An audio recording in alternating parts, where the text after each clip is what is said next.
में देख करके उसी से रोने लगे। भरत जी ने कहा मेरा भाई राम कहाँ है? मेरे भ्राता राम कहाँ है? कोई नहीं बोलता है।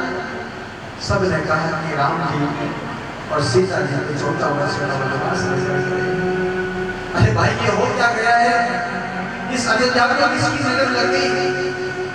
भरत जी दौड़ करके कौशल्या से पूछते माता तू तो बोल मेरे भाई राम का है।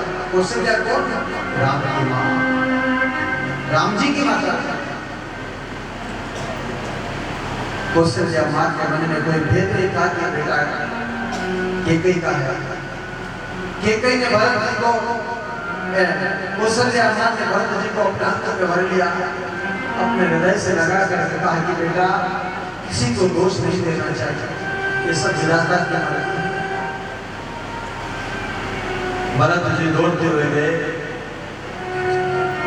सुनी बात तो ये सब करा धरा मेरी माँ का है, केकई का है। हे माँ तू कैसी माँ है? मैंने आज कौशल्या के गर्भ से जन्म लिया होता तो ये भरत को कलंक नहीं लगता। आज भरत को कलंक लग गया कि भरत की माँ ने राम जैसे पुत्र को 14 वर्ष का वनवास दिया। धिक्कार है माँ, मुझे धिक्कार है। हे माँ मुझे धिक्कार है। मेरे बहन भाई केकई महारानी सब धस करके बैठी थी उस समय की माँ ये क्या कर दिया था? क्या जुल्म है मेरे भरत जैसे मेरे राम जैसे भाई को तूने जन्म दिया। मेरे राम जैसे भाई को सीता जैसी भाभी को तूने वनवास भेज दिया। ये हाल होता है बहन भाई। अंतिम संस्कार हुआ, महाराज दशरथ जी का अंतिम संस्कार करके फिर भरत भैया मिलने भरत चले चित्रकूट में जाकर के थोड़ा विश्राम किया था। किसने? राम जी ने, सीता जी ने। तो चित्रकूट में जाकर के विश्राम करते हैं तो मेरे भरत भाई मिलने के लिए जाते हैं। बड़ा बड़ी सुंदर कथा है महाराज करते हैं। भरत जी चलते हैं और जैसे चित्रकूट में रह रहे थे एकदम लक्ष्मण खड़ा हो गया और लोग गालियां दे रहे, वनवासी लोग सब गालियां दे रहे कि भरत ये तुमने अच्छा नहीं किया। मालूम पड़ी कि भरत पूरी सेना लेकर के आ रहा है। भरत जी सेना लेकर के आ रहे हैं, निशान वगैरह सब लौटने लगे, कहने लगे कि भरत राम जी सावधान, भरत अभी इसी समय से दल बल के साथ में सेना लेकर के आ रहा है। लेकिन राम कहते हैं कि भरत ऐसा मेरा भाई नहीं है। कोई तो ये चढ़ाई करने के लिए आ रहा है, कोई कहीं के वनवास में दे दिया और ये मारने के लिए आ रहा है। तो भरत को भीड़ दौड़ किलोर जो जाती होगी जंगल में अपने अपने अस्त्र शस्त्र लेकर के खड़े हो गए और कहने लगे कि हमारे जीते जी राम जी 5 नहीं आने देंगे, भले अब मर जाएंगे लेकिन भरत को जीवित नहीं छोड़ेंगे। सब अस्त्र शस्त्र लेकर के और सब भीड़ किलोर सब खड़े हो गए। लक्ष्मण गिड़गिड़ा करके खड़ा हो गया। लक्ष्मण कहने लगा भैया सावधान, अरे भरत भैया पूरी सेना के साथ में हमें मारने के लिए आ रहा है। लेकिन राम जी कहते लक्ष्मण थोड़ी धीरज धारण करो, मेरा भरत ऐसा कभी नहीं हो सकता है, मुझे पूर्ण विश्वास है मेरा भरत इस राज के लिए इतना नहीं करेगा। लक्ष्मण कहते नहीं भैया, अरे केकई जैसी मां ने तुझे 14 वर्ष का वनवास ले दिया तो क्या उसका बेटा ऐसा नहीं कर सकता है? ये तो केकई का बेटा है। सावधान। राम जी कहते हैं कि मेरे भाई लक्ष्मण बिना सोचे विचारे ऐसा मत करना, मेरा भरत जैसा भाई दुनिया में नहीं हो सकता है। मुझे विश्वास है कि भरत हंसने नहीं आता, भरत मुझे मनाने के लिए आया होगा, भरत मुझसे मिलने के लिए आया होगा। ये राम जी कह रहे लेकिन कोई विश्वास नहीं करता है। भरत जी जाते हैं और 100-200 फीट से दूर से ही भरत भैया राम जी जहां बैठे थे चित्रकूट में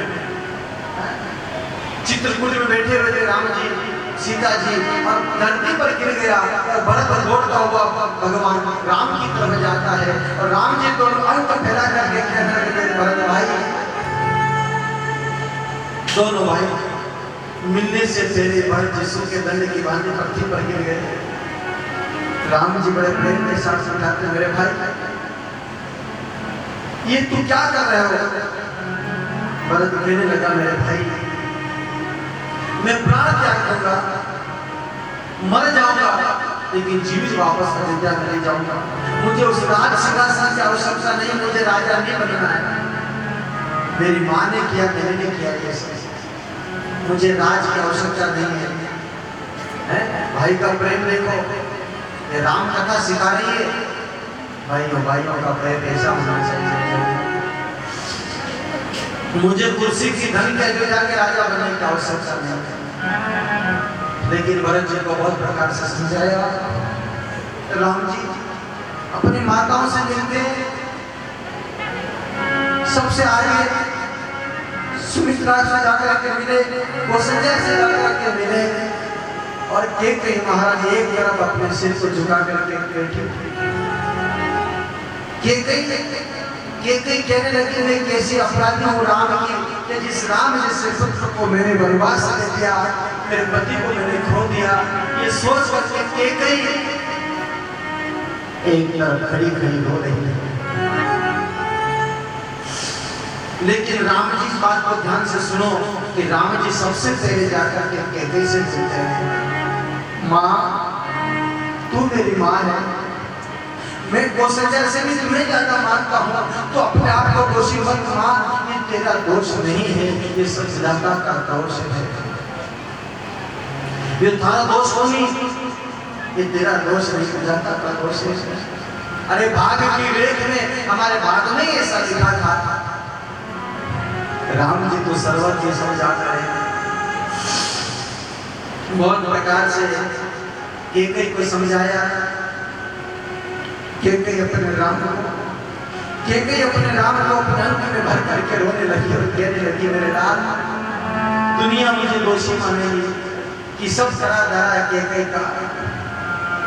कैकेयी कहने लगी क्या करूं राम, मेरी बुद्धि खराब हो गई।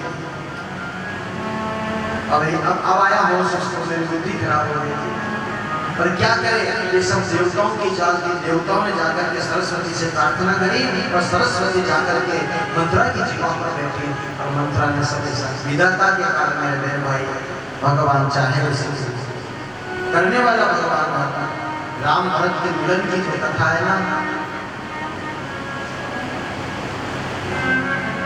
राम जी मिले और भरत भैया कहने लगे मुझे अब राजा नहीं बनना है अयोध्या का।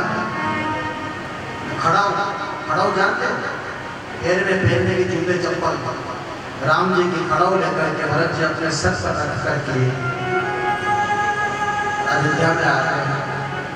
अयोध्या में आके नंदीग्राम भरत का प्रेम देखो। भरत ने जो मेरा भाई जिस भूमि के ऊपर रहेगा उस भूमि के ऊपर प्रेम नहीं रहेगा।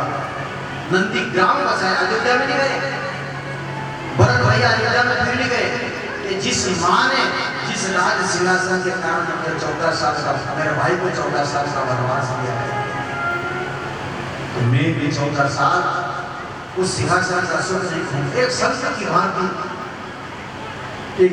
भांति भरत भैया भी नंदी गांव में एक गड्ढा खुदवाया, उस पर राम जी की खड़ाऊ लेकर के और उसी को पूजन करते हैं प्रतिदिन और उसकी आज्ञा से ही अयोध्या का राज संभालते हैं। राम जी ने बहुत प्रकार से समझा करके अयोध्या का राज संभालना है। मैं 14 साल अगर नहीं रहूंगा तो अयोध्या की प्रजा का क्या होगा? ये माता पिता का वचन है, इसलिए मैं जा रहा समझा करके भेजा था। 14 साल तक भारत ने राज्य किया और अपन किसान लोग